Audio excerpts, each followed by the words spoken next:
I wasn't able to talk before like I planned. However, I wanted to update you guys. So if you watched my last video about the baby number 3 update, then you would see that I went to a new OBGYN. The reason why I originally went is because I know I have PCOS, which we confirmed that in 2019. So this kind of feels like a flashback in a sense, but I went to a new OB because I am 14 months postpartum and I'm still exclusively breastfeeding like normal. Like he literally nurses every 2 hours still. Yeah. But I still haven't got a cycle. So you guys know in order to conceive, you need a cycle. But there are some women who conceive before they even have another cycle and are breastfeeding. So I kind of thought I would be one of those women, but that's not the case.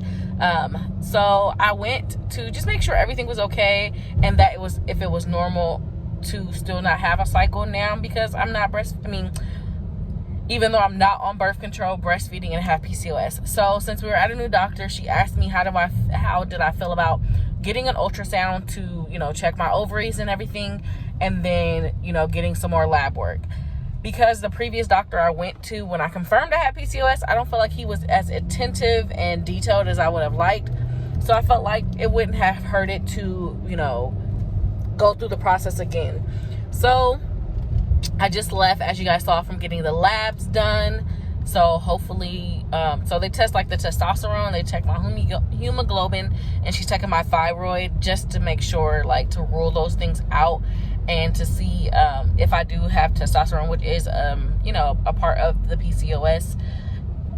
So yeah, and then I have an appointment in about 2 weeks to get an ultrasound, a pelvic ultrasound or transvaginal ultrasound, which, it's invasive, but yeah, gotta do what you gotta do.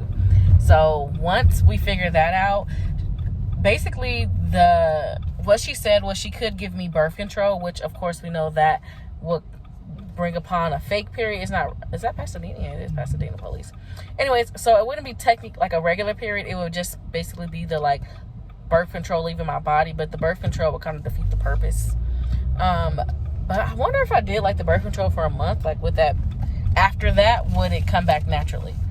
But anyways, so yeah, so we're gonna see about that. And then the other suggestion she made was to try losing weight, and then also to try to wean him or lessen his feedings, to see if that brings back the period naturally, because we all know that because breastfeeding causes you to miss your period.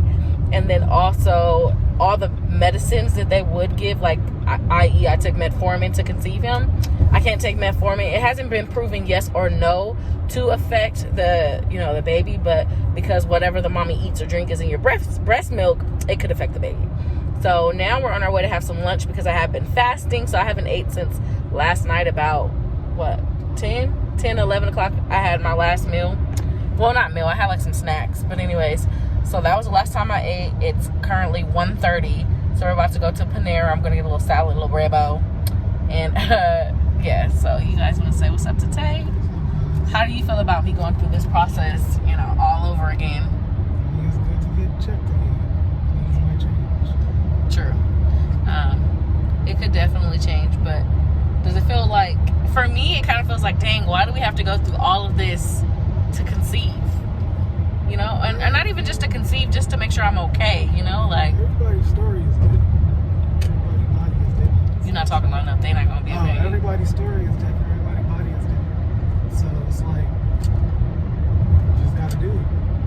Yeah. All right, guys. So you've heard the mister. He has spoken. So